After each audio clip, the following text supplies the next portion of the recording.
Uh, my name is Jason Wong. I am here today with the Vietnamese American Heritage Foundation. We're doing an interview of Jacqueline Thao as part of the 500 Oral Histories Project in San Jose, California. On May 22nd, 2010. It is approximately 6:32 right now. Okay. All right. Could you state your name for the camera? Sure. Nguyễn Phan Thu Thao, Jacqueline, Thảo Nguyễn is normally what people know me by. Okay. Could you state your birth date and the city that you were born in? My birth date is 9/24/1972, and I was born in Danang, Vietnam. Okay. So I guess we'll start at the beginning and then work our way through for the interview. So you're born in Vietnam. Do you remember any of your earliest childhood memories or? Okay. What did your father and mother do? My dad is a teacher and my mom is a housewife. I came to Vietnam when I was 15, so I remember a lot of things in my childhood. I remember I have a very good childhood due to the fact that my parents is well off in a sense as they do business in Vietnam. So I was able to have maid and chauffeur to take me to places. So I normally would have tons of friends that come over because they know that our house would be their house. I have lots of food and lots of things to entertain them. So I remember we play a lot of childhood games, simple stuff like I remember my brother play go, or I would play chơi đũa, meaning with the ball and you picking up as many sticks and not touching them. Or at night time we would ride out bike with the neighborhood kids to buy late night snacks. So those are the fun games that we play. Or I remember I watched a lot of đá gà in the old day with my brothers having those hobbies. Or cá độ with đá cá, letting the two fish, how do you call those fish? They would be in a bowl and they would fight, and then if one of the fish would probably be ripped off their tails and stuff like that. Do you remember what business your parents did? My mom do different kind of business, but the main business when my dad was in the refugee camp for 10 years, she just sort of like heard people say that the wood business is a really good and prosperous and make a lot of money business, and she just go and embark on it. So with her go-getter personality and no fear personality, even though she know that the wood business is only involve men and you would have to go into the forest to get the connection, but yet somehow she became very successful with it. And so that's what I know, that the business that make her very successful. So she was able to raise all 6 of us while my dad is in the refugee camp. Okay. After the war. So you were pretty young when Saigon fell. How old were you when your family moved to refugee camp? Meaning when I came to the U.S.? No, the refugee camp from Vietnam to. Did you? I don't remember about the incident moving to the refugee camp because when Saigon fell, I was 3, so my parents moved from Danang to Saigon when I was 3. So in terms of the memories of moving to the refugee camp, I don't remember. When did your parents leave Vietnam? Actually, my mom let all my brother and sister escape by boat, 2 by 2. She figures, having each other is better than, by yourself. But because my dad was still in the refugee camp, so I was the youngest girl, along with my youngest brother, to wait for my dad to get out, and then we escaped together. So we escaped from Vietnam in 1984 together with my mom and my younger brother. Somehow my dad got left behind because he didn't receive the message at nighttime that we would come onto the boat. So unlucky for him, he got left behind. But we went through a lot of hardship in terms of obtaining our freedom, or at least for me, the meaning of freedom or the term of freedom for me is that it's not a one-shot deal where I escaped from Vietnam by boat one time. It took us several attempts, and at one point, I even ended up staying in the most hardcore prison in Vietnam. It's called Tù Khám Chí Hòa. So if people heard of that name, they would think that you're a hardcore criminal, and yet somehow, for myself, my mom, and my younger brother, we end up there due to the fact that our boat didn't make it, so we got caught and we would stay in prison for a couple months. Okay. So how old were you then? I was 11 when I got caught and stayed in prison. So seeing how the life of hardcore prisoners stay, it was pretty dramatic for my younger brother and I, because we came from a well-off to-do family where my mom was able to give us all the things that we would wanted in life. Even though our dad is not around, but my mom is always the mom and the dad that she acts as a mom and a dad to take care of us. So in prison, I was 11 and my brother was 10. We were pretty much wanting to eat the good food that we normally have, and obviously, it's not going to be the case for prison, especially the hardcore prison, Tù Khám Chí Hòa. So end up my mom had to somehow able to have that talented gift where she could read palm, and she could predict when you would get out of prison. So then those people that get out, they were able to give my mom their leftover food or whatever that they don't, they're looking for it to go home than staying in prison. So we end up having a lot of their food. So that's what I remember. The 2 months that we stay in prison. Do you know where your mom picked up that ability to palm reading? I think it has to do with it's natural in her. It's just that she doesn't do it for a living, because she say that if you do that for a living and you collecting money, then that gift will be taken away from you. But I see her was able to predict incredible things. She would tell someone that this afternoon you would have an interview and you would be able to get out tomorrow. And amazingly enough, I see that and I'm just amazed.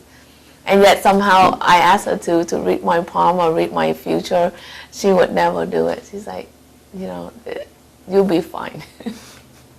That's cool. So what was the age, or how old were you when you first started, when your family first started trying to leave, and you lost the lifestyle of luxury? Around 10 years old. Okay. Not until I didn't make it to the U.S. until I'm 15, so it took us about a couple years for my mom to try to escape from Vietnam. After my 2 brothers left from Vietnam and they got lucky, they make it to the U.S. in 1978. And then my 2 sisters left in 1979. But unfortunately, even though it's the same boat, but yet one of my sister passed away during the experience of escaping from Vietnam by boat, because half of the boat got split and half of the people on that boat drowned at sea. Even though the sister that passed away, she know how to swim, versus my oldest sister that survived, she didn't know how to swim, but she was able to hold on to a wooden plank. So she was able to afloat to shore. So it was a very traumatic experience for my older sister, where when she landed onto a deserted island, she realized that her younger sister is no longer there. And it took her quite a long time to be able to adjust to that experience. So I know for a lot of us, escaping by boat and obtaining our freedom, I know freedom may means different to many people, but for myself, seeing the life that my mom have to endure to be able to work 3 jobs to give us the education that we have in the U.S. And for her, she always instilled in us the spirit that to come to this land of freedom and opportunity. She doesn't have much to give us. She says she already left all her wealth, all her money behind. So the only thing that she could leave for us is to try to get an education, so that way you can be able to take care of yourself, so that nobody can take advantage of you. So that's why for all of us, we realize and we see how hard she worked for us when we first came to the U.S. So pretty much all of us was able to make her proud. My oldest brother is an attorney. He's like the genius in the house, even though he came here by himself, but he's able to make her proud, get all kinds of degrees for her. He got his MBA degree, JD degree, and also, at nighttime he got his CPA degree. So he would get 1 degree after his title, after his name. And so for myself, I look up to him a lot.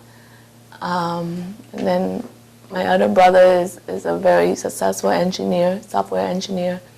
And my oldest sister, she's an accountant. And then for myself, I always wanted to be in the health field, but I wanted to become a pediatrician because I love kids. And I teach thiếu nhi thân thể at church, and I also teach Vietnamese catechism in church, because I figure it's something, the Vietnamese language is something that I love, and I try to write poem in Vietnamese. And so for me to be able to keep that Vietnamese language, I figure what better way is to teach the kids the language, and then for me to be able to keep that. So I was able to do a lot of that in high school and throughout college. And so when I was looking into what career in the health field, and I wanted to become a pediatrician, but my mom and my family taught me out of it. They were saying that it's going to be a difficult career for a woman, because you have to be on call, you have to have a harder life, if you are a doctor, and how are you going to be a good wife, how are you going to be able to take care of your family. So I didn't listen to them, but at the same time I do pay attention to their advice. So I figure, okay, I really wanted to do something in the health field so that I can make a difference in terms of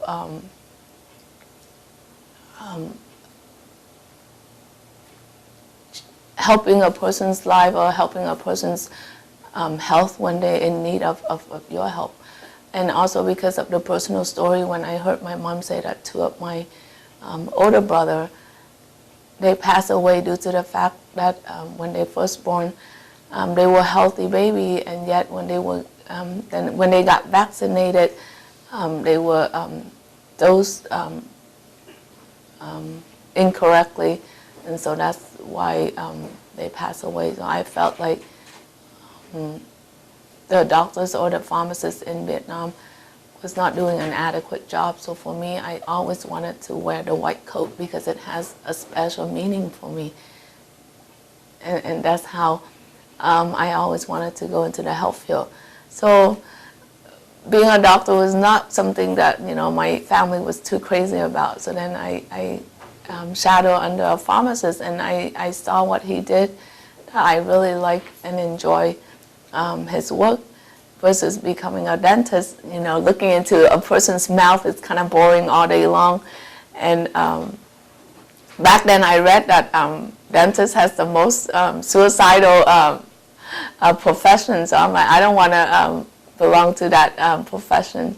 So here I am, you know, becoming a pharmacist at the age of, what, 24? That's great. What do you remember sort of when you first came over to the U.S., where did you go? What did you feel like? I was lucky because my brother and my sisters already came here in 78 and 79. So when we were in the Philippines, for a good 6 months, 3 months in Malaysia and 6 months in the Philippines, so that my mom could learn the language. That was part of the refugee camp program. So in the Philippines, I had a lot of fun, meaning, you know, go swimming, being carefree, live a carefree life, because I didn't have to go to school. And so pretty much just, you know, hang out with my neighbor and go swimming all day long. So when I came, we arrived in the U.S. in August of 1985, and we came to a beautiful town where I still live there. It's San Diego, California. So pretty much I stayed in San Diego all of my life, except pharmacy school is where I went to LA, USC School of Pharmacy. But in terms of, what was the question? No, I mean, no, that's pretty good. So, I mean, did you go to American high school to fill in some of the education gaps, or? I did. I went to an all-girl private high school. So the reason behind that is because my mom, she always wanted to instill in us that, you know, let her deal with money, let her figure it out how she's gonna put food on the table or pay for the rent. She wants us to go to school, and she, you know, doesn't want my brothers or my sister, even though they knew that they need to help mom out. She would insist that they continue on with their college education and let her do the hard labor job.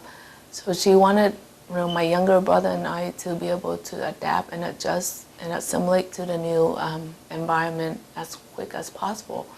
So she wanted to send me to an all-girl private high school, and so that way I can learn the language faster, and I could adapt easier, and I could catch on to my peers. And so, I mean, I loved the high school because, you know, number one was taught by nuns, and number two, you know, they focus on each individual. So back then, I mean, I didn't know a word of English, but I remember that, you know, all my friends, they look at me and they thought I was Filipino or somehow. And so I remember one of my best friends back then, she's Filipino, and she walked up to me and she speak Tagalog, thinking that I could understand and try to help me out because I was sitting by myself eating lunch. And so with an all-girl private high school, I really enjoyed the one-to-one attention, and that's how I was able to flourish and adapt to the new environment.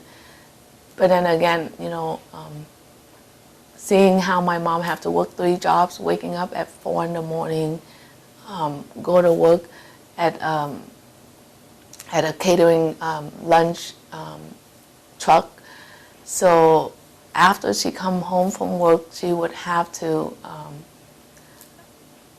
cut vegetable from our big backyard garden to sell to the supermarket. So that's when I remember my childhood memory when I came to the U.S. is not the same as back home. Here I have to watching mom cutting vegetable and sorting out the rotten leaves versus the good one, and then washing it and then bag it and then bring it to the supermarket. I couldn't have the thought to let her do it all by herself, so I would help her. But in the back of my mind, I'm thinking, I would never ever gonna do this for the rest of my life, or let mom do this for the rest of her life.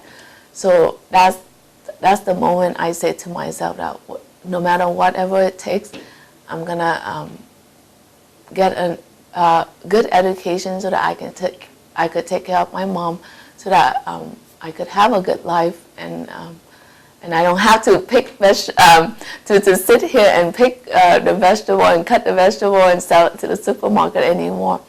So I vowed to myself that this is what I'm gonna do, and this is what I'm gonna get mom out of this misery. So sure enough, after high school, I was lucky that I was able to get the rest of the 3.5 years of high school scholarship, so that my mom didn't have to pay for my scholarship, for my tuition for an all-girl private high school. And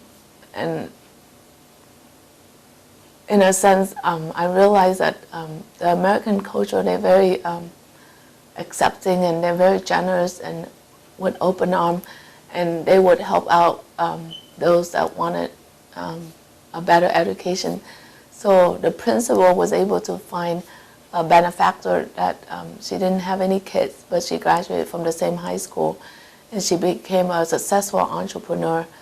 So she was able to interview 10 students, and I was one of the 10, and luckily she was able to pick out 4 of us, and I was one of the 4. So on graduation day, I mean, she didn't give anyone present, but yet she was able to give me a present, and she see how hard I worked to obtain and finish high school with honor. So she was able to tell me to give thanks to my mom for all her hard work and for her to raise me well. So I really appreciate that. And now that I became a successful pharmacist, I wrote her a letter, and I told her that thanks to her scholarship, and I would do the same thing for the less fortunate kids later on. If I get the opportunity, I would have a foundation to be able to sponsor any kids that want to obtain a higher education. So for me, that's like giving back to what I was able to have. So did, when you got into college, what, I mean, how did you feel about that? Like, were you very happy, excited? Definitely. I mean, well, I tried to break away to see what's out there. So I wanted to apply to all the out-of-state school. And yet somehow I got in, but my mom wouldn't let me go. She said I'm the youngest girl. And because I'm a girl, she wanted me to stick around and stay locally. So, and she tried to convince me all kinds of things that, you could stay home, save rent, and get free food, free love, free laundry, all things like that. So for me, I just realized that, okay, it's true. She just doesn't want me to go far for college. So I end up, going to UCSD for my undergrad. And I was happy that I did that. It's because it grounded me for another 3 more years while I finished my college. And then after that, I was able to, I guess, another 200-mile away, just in LA to go to pharmacy school. But for my parents, for my mom, she's very traditional in a sense, is that she wants me to become the best that I can be, but yet she always have that traditional thinking, is that as a girl, you should also, take care of your family, take care of your husband, and be a good wife. So, I remember growing up, she would tell my brother to teach me anything that they do, or bring me anywhere that they go. So I would learn, how to ski, how to go camping, how to go fishing with my brothers. But yet, she would make me go into the kitchen and learn how to cook. So I think for that, I'm glad that now she did that. So now I could be a well-rounded person, where I could probably say that compared to all my classmates or my friends, I could cook pretty good. No, that's really great. I love food. Did you ever meet any other Vietnamese students in college that or get involved in any of the Vietnamese student organizations? Actually, because it's in San Diego, so there's quite a few Vietnamese in town. So we have VSA, and so I did run for VSA president, and I was very active, doing all kinds of cultural nights, doing all sorts of activities that would preserve and our cultures, and so it's kind of fun. Yes. What did you do with food? I heard. Well, of course, any kind of fundraising opportunity that we would need to do for school, we would probably ask mom or ask any of our friends' parents to help us make egg rolls or goong or fried rice. Well, the typical dishes that we would need to sell for our fundraising event. Yes.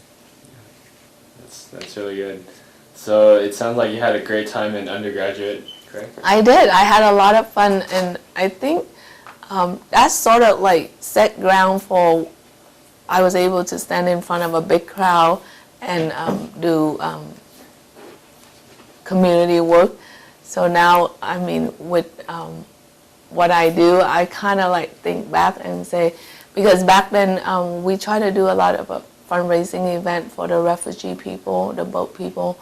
And then I remember in pharmacy school, I put together a lot of fundraising event for the boat people, and we were able to get a lot of the benefactor entrepreneur to donate a lot of money for a good cause. So I remember, in Orange County, they, were known to love ballroom dancing.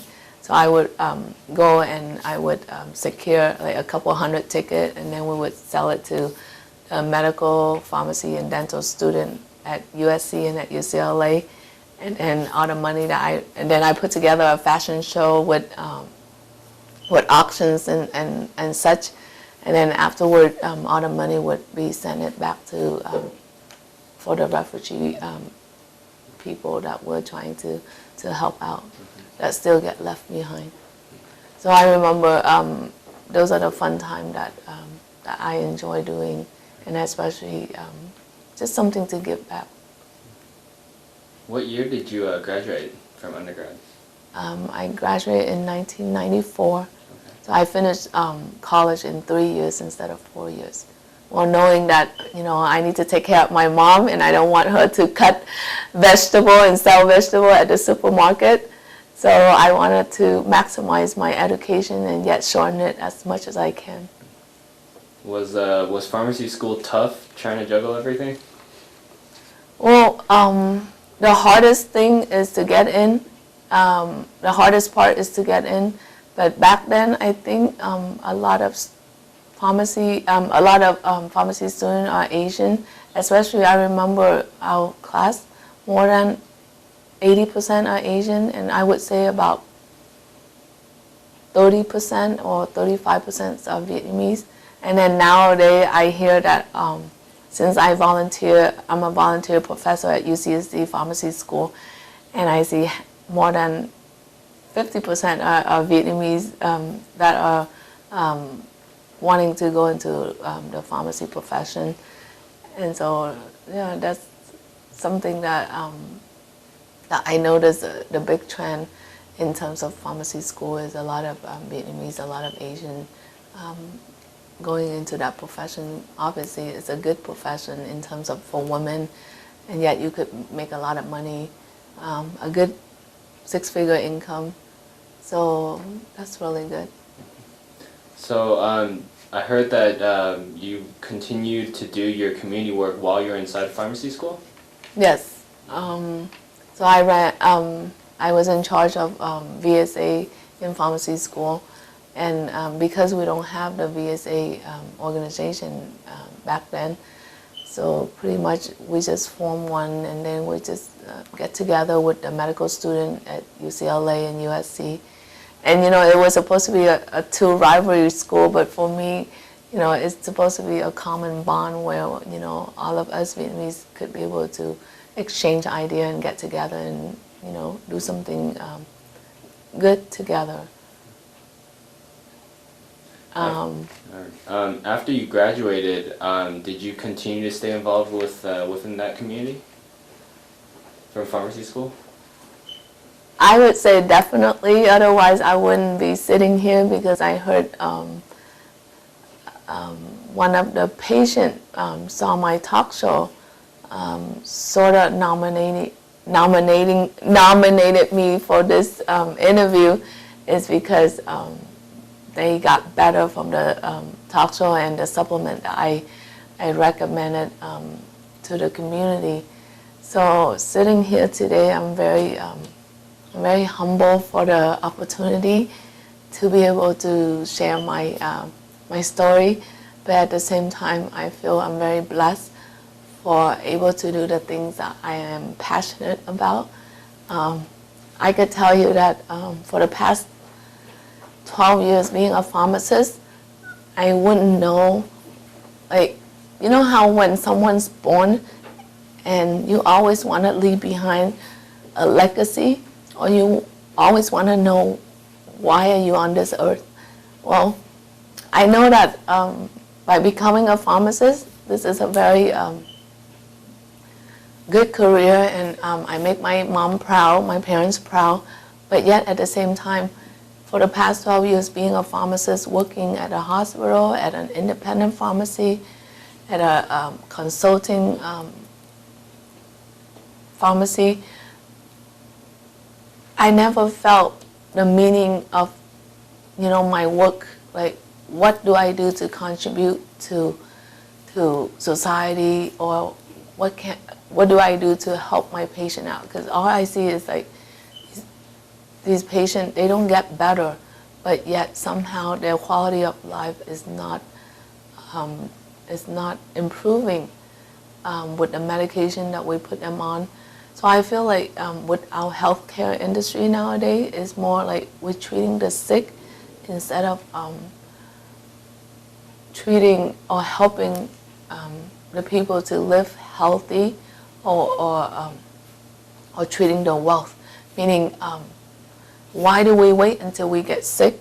Then we go after that patient to treat them and try to make them better.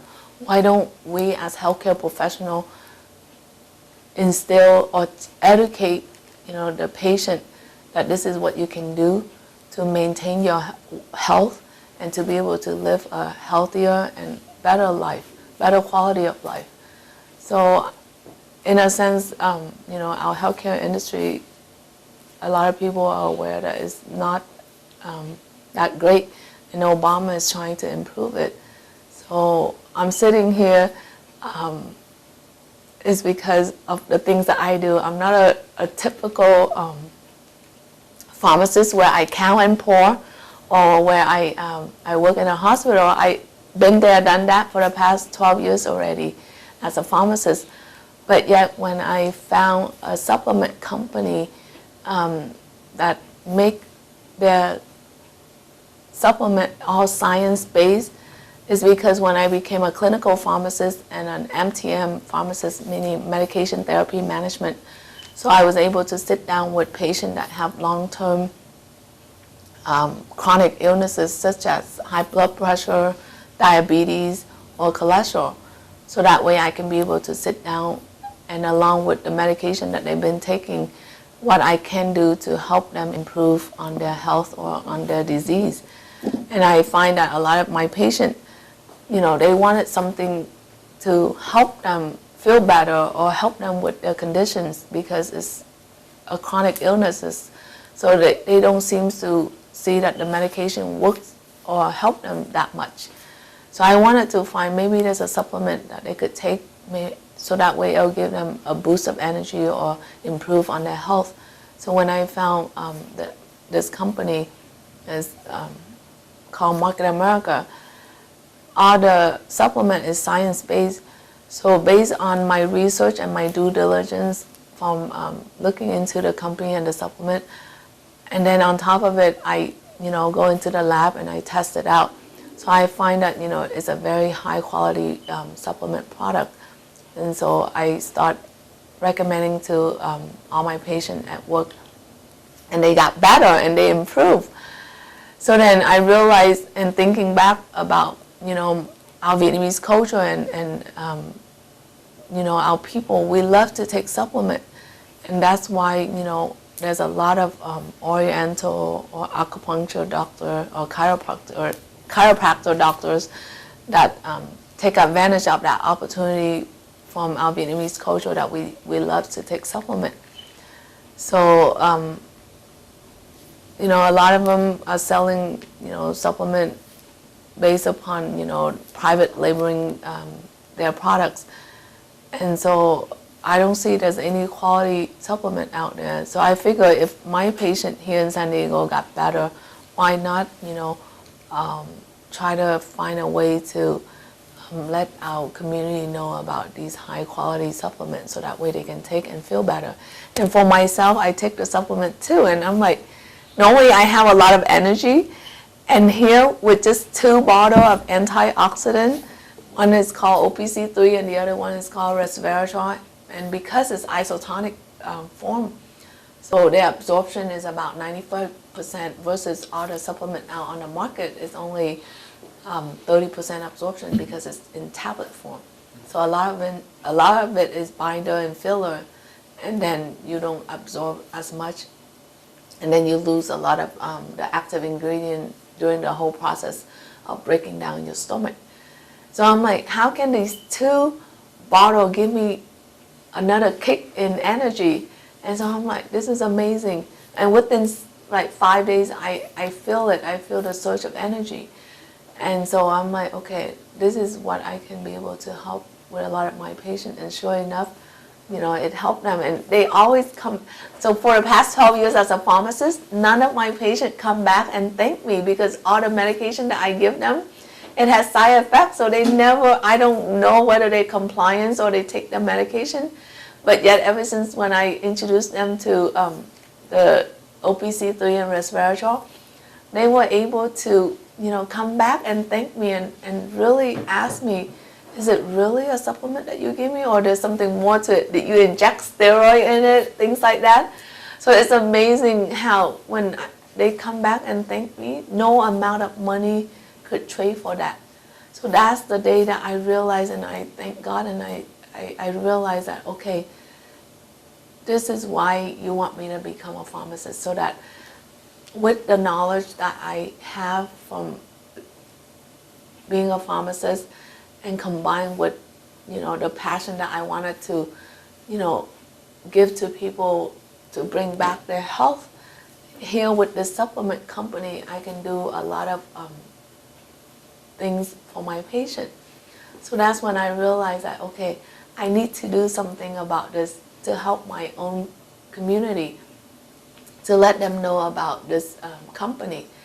But knowing that this company, they don't let you advertise, they don't let you, and their profit is very minimal. It's only like 30%. How can you pay $10,000 to advertise on TV? Because if I want to reach the mass, or somehow one thing leads to another, I was able to help one of the owner of a TV station. His dad got better from the supplement, so he was able to give me my own talk show. So I didn't think about making money or anything. I just wanted to do a talk show where people are aware of, what they can do if they have certain problems. So I was able to bring on doctors, dentists, different people that have a unique specialties for what they do in their health field. And then from then, I was able to have my own regular talk show. And one thing lead to another. I would never imagine Maybach would pay attention to the talk show, because I thought, who am I for them to listen to? And yet my Vietnamese is barely fluent. But somehow during the course of, doing my own talk show on TV, health educational talk show, Maybach would call in and wanting to buy whatever I was recommending to them. And so I realized that, wow, this is incredible, how the media could play, and especially if the way you try to convey the message is sincere, they wanted to buy it. So then from then on, here I am having my own regular educational health talk show, and I was able to help a lot of Vietnamese people with their health, with the right supplement that they're taking. And so I'm very happy in a sense, is because I'm passionate in what I do, but yet at the same time it rewards me to know that so many patients, so many Vietnamese that watch the talk show benefit for their health. But to say the least, the path that I walked, there was a lot of obstacle, because there was a lot of criticism on my friends' part, where they say, wow, you're doctors in pharmacy and here you are going to sell supplement. I mean, they put me down not knowing, why I wanted to do this. And so they laugh at me at first. But for me, I know my passion behind it, and I know the reason why I wanted to do this. And so with that, I was able to sit here and proudly say that, yes, I sell supplement, but the right and the science supplement, so that I help a lot of people. And now I can proudly say that I'm a retired pharmacist. I do what I love, and I don't have to answer to anybody. Wow, that's really amazing. It sounds like you work really hard, and it's a big concept inside of your life. What do you do to sort of have fun? Well, I have a lot of my friends that I come across or I meet during all my life, and they thought I was a very typical pharmacist. But until when they hang out with me, they would say that, wow, you're not one of those typical boring pharmacists. So I work hard, but I know how to play hard. And especially I can't drink alcohol, so it doesn't mean that I need alcohol in order to relax myself. So I love dancing, I love to go to the beach and just watch the sunset, and I love to read. That's something that I think that every day, if I don't learn one thing new, or if I don't read a new book, or some inspiring book, I think I have wasted my brain cell. So for me, I could have fun with anything I do. So for me, I think living life to the fullest is that, doing what you love and enjoying every moment of what you do. What's the most interesting thing you think you've done in the past 2 years? I would say that being able to be a Vietnamese pharmacist icon on TV in the Vietnamese community. Now, it's scary for me to walk into the Vietnamese community, especially in Bosa, Orange County, and you ask, oh, do you know Nguyen Thu Thao? And people would say yes. And here I am, just a regular pharmacist from San Diego, not wanting the limelight, and yet somehow now I'm stuck with being in the limelight. So in terms of the most interesting that I have done is I don't know how I did it, but just within a year I was able to help a lot of people with their health, and I'm very happy with what I do. Do you think your mom is proud of you and all of your brothers and sisters? Definitely. I think my mom is the best mom in the whole wide world, because if anything, she has sacrificed so much for us, and because of that, I think we always wanted to make her proud. So if anything, no matter, each of her kids, what we do, or sometimes we may have done things that upset her, I know she would love us. So I'm sure no matter what we become, she would love us and she would be proud of us. But especially, we turn out all right. So if anything, I'm sure she's very proud of us. Do you have any impacting words of wisdom for any students who are following down this path of pharmacy, or in college right now, or even in high school? Definitely pursue a higher education if you can, but also do something that you love. Don't try to do something just for the pure fact of money, because it's not going to be a fulfilling life if you just want to pick a career out of the simple fact that, because it makes me a lot of money. So I think for a lot of our Asian parents, they always want us to become doctors, dentists, pharmacists, lawyer, and all that big title. But so I see there's a lot of gap in the art fields that our parents' generation doesn't want us to go into. But I really am admiring those that embark on that path, because they are the one that is daring and that is doing something that they are passionate about.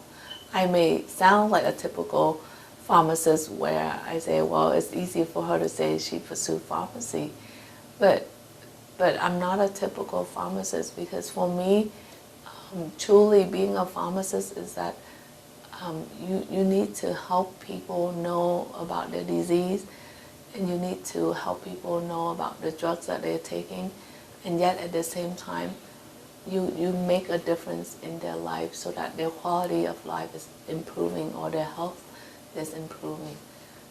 Just don't treat it like a job where you go to work from 9 to 5 and then collect a high salary.